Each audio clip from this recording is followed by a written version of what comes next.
जय गुरु गोरखनाथ। नमस्कार, मैं आपका स्वागत करता हूँ अपने चैनल कुंडली वाला पर। आज हमारे वीडियो का विषय है पितृपक्ष, पितृदोष और इस श्राद्ध पक्ष के दौरान होने वाले उपाय। पितृपक्ष अपने आप में एक कृपा का समय है। सारा वर्ष आप देवों का पूजन करते हैं। ये 15 दिन का समय है जब पितृ आपके घर में आते हैं। तो इन 15 दिनों की शुरुआत इस बार 20 तारीख सोमवार से हो रही है, पूर्णिमा के साथ। पूर्णिमा का पहला श्राद्ध होगा और पितरों की विदाई 6 अक्टूबर को होगी। इस पूरे पितृपक्ष में आप 26 तारीख यानी 26 सितंबर को कोई श्राद्ध नहीं करेंगे, क्योंकि पंचमी 25 सितंबर और 26 सितंबर दोनों तिथियों पर व्याप्त है। क्योंकि उदित तिथि 25 सितंबर है, इसलिए पंचमी का श्राद्ध 25 सितंबर को होगा, 26 सितंबर को कोई श्राद्ध नहीं होगा, 27 सितंबर को षष्ठी का श्राद्ध होगा। तो ये एक मोटे तौर पर एक डिटेल है कि आपका श्राद्ध पक्ष के कैलेंडर में इस बार 26 तारीख को आप कोई श्राद्ध नहीं कर रहे होंगे। 26 तारीख को महालय यानी पितृविदा अमावस्या है, पितृविसर्जन अमावस्या है, महालय अमावस्या है। पितृपक्ष पर ये जानकारी आपके पास सुलभ है जो मैंने दी है, ये अन्य माध्यमों से भी आपको मिल जाएगी। लेकिन मूल सवाल ये है कि पितृपक्ष की उपयोगिता क्या है, पितृपक्ष का इतना महत्व क्यों है, पितृपक्ष पर हमें पितरों की कृपा से क्या प्राप्त हो सकता है। सवाल का जवाब है कि पितृपक्ष बड़े महत्व का समय है।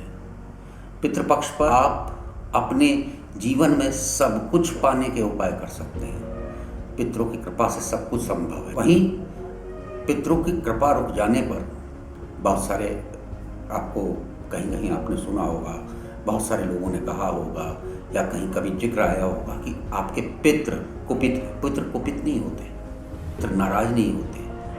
पितृ हमारे ही बुजुर्ग हैं, बस वे करते क्या है कि वे तटस्थ हो जाते हैं, न्यूट्रल हो जाते हैं और उनका आशीर्वाद हमें मिलना बंद हो जाता है। और पितरों का आशीर्वाद मिलना बंद होता है, जीवन में समस्याएं शुरू हो जाती हैं। पितरों का आशीर्वाद आपके जीवन में पारिवारिक सुख, संतान सुख, वैवाहिक सुख, धन का सुख, माता पिता का सुख, हर तरह के सुख के लिए पितरों का आशीर्वाद बहुत जरूरी है। पितरों के आशीर्वाद के रुकने के कारणों पर हम विशेष तौर पर इस वीडियो में चर्चा करने वाले हैं। पहले आप ये समझिए कि पितृदोष कोई वह चीज़ नहीं है कि आपने बहुत सारे उपाय किए, ज्योतिषीय उपाय किए और अंत में आपको बता दिया गया कि आपको तो पितृदोष है। जब कोई भी उपाय ज्योतिषियों का असर नहीं करता, आपको लाभ नहीं देता, तो अंत में उनके पास एक ही चारा रहता है बताने का कि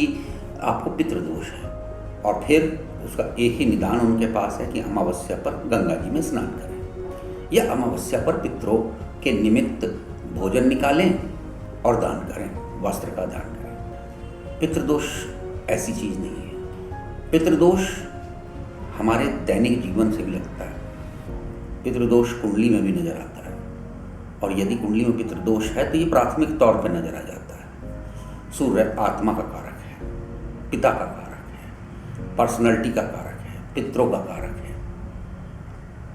आपकी पूरी पर्सनैलिटी का एक पार्ट पितृ भी है और पितरों का होना, उनके आशीर्वाद का होना ही आपके जीवन को संपूर्ण बनाता है। सूर्य यदि राहु के प्रभाव में आ जाता है, राहु से दृष्ट होता है, राहु के साथ युति बनाता है और किसी भी प्रकार का ग्रहण योग बना लेता है, तो वह कुंडली में पितृदोष को दर्शाता है। इसी प्रकार चंद्रमा का कुछ परिस्थितियों में पाप ग्रहों के साथ युति बना लेना और कुछ विशेष भावों में बैठ जाने से भी पितृदोष नजर आता है। इसके अलावा नवमेश, जो कि आपके भाग्य के साथ धर्म का भी कारक है, धार्मिक चीज़ों का भी कारक, नवम भाव के स्वामी को या नवम भाव को किसी प्रकार से यदि पाप ग्रह डैमेज करते हैं अपनी अलगाव वाली दृष्टि से या अपनी युति से या अपने वहाँ बैठ जाने से, तो भी पितृदोष बन जाता है। ये बनता नहीं है, एक्चुअली ये कुंडली में नजर आता है कि आप अपने प्रारब्ध में से कुछ ऐसा ले आए हैं जिससे आपको पितरों की कृपा नहीं मिलेगी। बहुत छोटी सी बात हो सकती है कि आपके पूर्व जन्म में किसी बुजुर्ग के अंतिम संस्कार में आपसे त्रुटि रह गई, आपने अपने घर परिवार की परंपराएं छोड़ दी, तो ये तो हुई प्रारब्ध की बात। बाकी ये ग्रह जनित दोष लक्षण है। कर्मजनित पितृदोष लक्षण ज़्यादा हैं और वो हमारे जीवन को बहुत ज़्यादा प्रभावित कर रहे हैं। किस प्रकार? सबसे मुख्य कारण पितरों की का आशीर्वाद मिलने में बाधा आने के जो सबसे मुख्य कारण हैं, प्रमुख कारण हैं, उसमें 2 कारण सबसे ज़्यादा देखने में आते हैं। नंबर 1 कि हम पारिवारिक परंपराओं से विमुख हो जाएं। मान लीजिए किसी व्यक्ति ने अपने बुजुर्गों के जाने के बाद, अपने माता पिता के जाने के बाद श्राद्ध करना ही बंद कर दिया, तो अब पितृ उसे आशीर्वाद क्यों देंगे?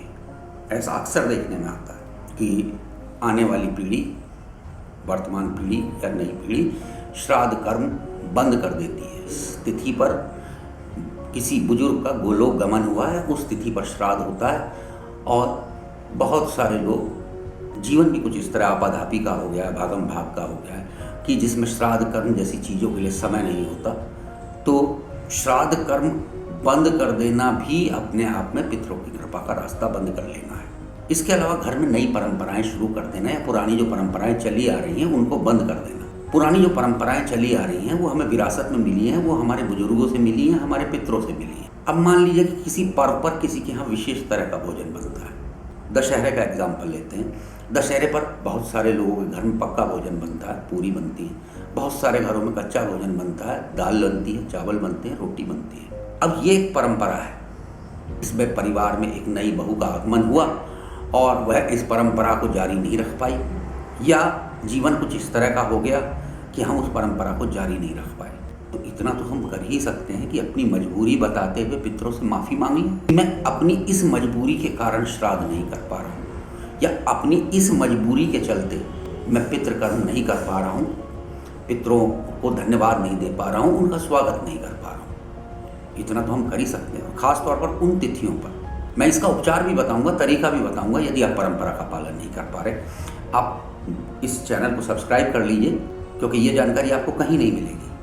घर में नई परंपरा शुरू कर दी गई है। मान लीजिए किसी के यहाँ तीज का त्यौहार नहीं हो, तीज का त्यौहार ना होने का क्रम पीढ़ियों से चला आ रहा है और अचानक परिवार में एक नई पीढ़ी आती है और तीज का पर्व शुरू कर देती है। एक बहुत बड़ी संख्या ऐसे लोगों की है पश्चिमी उत्तर प्रदेश, हरियाणा में, कि भाई दूज जैसा पर्व नहीं होता।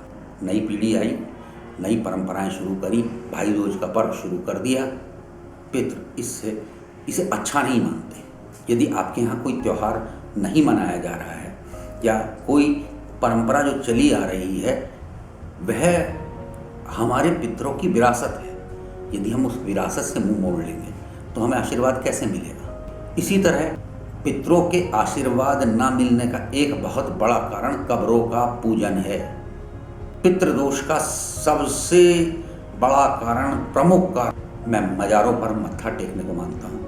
आपके पास अपने पितृ हैं तो आप किसी विधर्मी की कब्र पर जाकर किस तरह से दीपक जला सकते हैं, किस तरह से वस्त्र दे सकते हैं, किस तरीके से धूप बत्ती जला सकते हैं और किस तरीके से माथा रगड़ सकते हैं। आपके पास अपने बुजुर्ग हैं, अपने पितृ हैं और वो उस कब्र में लेटे हुए उस विधर्मी से ज़्यादा शक्तिशाली हैं। जी हाँ, वो कब्र में लेटे हुए उस पीर महाशय से ज़्यादा शक्तिशाली हैं। पीर की कृपा मिले ना मिले, पितरों की कृपा बंद हो जाएगी यदि आप मज़ारों पे जाएंगे। मेरे अपने अनुभव में पितृ दोष का ये एक बहुत बड़ा कारण है। मज़ारों पर मत्था टेकने वाले हम सभी जानते हैं कि 95% हिंदू हैं, 5% सिर्फ मुसलमान हैं, तो वो अपनी रोजी रोटी के सिलसिले में वहाँ हैं। तो इस प्रकार भी पितृदोष बन जाता है। कोई भी फलदार वृक्ष जिसमें बौर आ रही हो उस समय कटवा दिया जाए। बौर मतलब समझिए कि आप उस पर फल या फल के आने का सिलसिला शुरू हुआ है, उस स्थिति में कटवा दिया जाता है तो पितृदोष बन जाता है। खास तौर पर पुश्तैनी मकानों में जहाँ पर हमारे बुजुर्ग भी रहते थे, या पुश्तैनी बाग यदि अपरिहार्य हो गया है और आप बच नहीं सकते और आपको पेड़ कटवाना ही है, तो ये ध्यान रखें कि वह फल देने की स्थिति में ना हो। फल की फसल को प्राप्त करके क्षमा मांगकर उन पेड़ों को कटवाएं। पितृदोष का एक बहुत महत्वपूर्ण कारण, किसी भी पवित्र स्थान पर, किसी मंदिर परिसर में, किसी पूजनीय स्थल पर, कहीं किसी और के पितरों के स्थान पर, या किसी पवित्र नदी, तालाब या सरोवर में मल या मूत्र का विसर्जन करने से भी पितरों की कृपा आनी बंद हो जाती है। एक और बड़ा अजीब लगने वाला कारण, आजकल एक चलन है कि पति पत्नी एक दूसरे का नाम लेते हैं। आप मुझे ऑर्थोडॉक्स कह सकते हैं, रूढ़िवादी कह सकते हैं, लेकिन जैसा लिखा गया है वैसा बताना मेरा कर्तव्य है। और जो कि हमारे अनुभव में भी देखने में आता है कि पत्नी यदि पति का नाम लेती है तो पितृदोष लगता है। पितृ इसको अच्छा नहीं मानते, हमारे बुजुर्ग इस बात को अच्छा नहीं मानते। तो ये मैंने आपको बहुत संक्षेप में पितृदोष के कारण बताए हैं। एक बड़ा महत्वपूर्ण कारण गर्भपात भी है, खासतौर पर लिंग का निर्धारण करके कि यदि कोख में बेटी है तो गर्भपात करा दीजिए। और उसके बाद आप चाहे पितृपक्ष मनाते रहें, चाहे नवरात्र मनाते रहें, चाहे आप पूरे नवरात्र माँ की पूजा करें, जोत जलाएं, अखंड जोत जलाएं, व्रत रखें, दान करें, पुण्य करें, सब व्यर्थ है। साथ ही अपने माता पिता की आवश्यकता पर सेवा ना करना, उनका सम्मान ना करना, माता या पिता से झगड़ा करना, और ख़ास तौर पर पिता से झगड़ा करना। माता से झगड़ा करना भी उतनी ही बड़ी बात है, लेकिन ऐसा लिखा गया खास तौर पर पिता से मनमुटाव, पिता से बैर, पिता से झगड़ा ही पितृदोष का कारण बनता है। एक बड़ा महत्वपूर्ण पहलू ये है कि पितृदोष एक बार बन जाने पर सफलता, मन की शांति, दिन का चैन, रात का सुकून, समाज में सम्मान, रुपया पैसा, आपके पास से सब कुछ चला जाता है। आप दिन रात सिर्फ परेशान होते हैं। पितृदोष की एक और पहचान है कि आप जितने उपाय करेंगे, चाहे वो ज्योतिषी हों, चाहे टोटके हों, आप जितने उपाय करेंगे समस्या उतनी ही बढ़ती जाएगी। अभी हम अगले वीडियो में ये डिस्कस करेंगे कि पितृदोष को दूर करने के क्या उपाय हैं। ये उपाय पितृपक्ष में ज़्यादा प्रभावी होते हैं, कुछ उपाय ऐसे हैं जो सिर्फ पितृपक्ष में ही किए जा सकते हैं। तो अगले वीडियो में हम इस बात पर बड़े विस्तार से चर्चा करने वाले हैं कि पितृदोष के उपाय क्या हैं। मेरा अगला वीडियो देखने वाले मेरे साथी लोग कृपया कॉपी और पेन लेकर बैठें, क्योंकि ये जानकारी, ये उपाय आपको कहीं और नहीं मिलेंगे।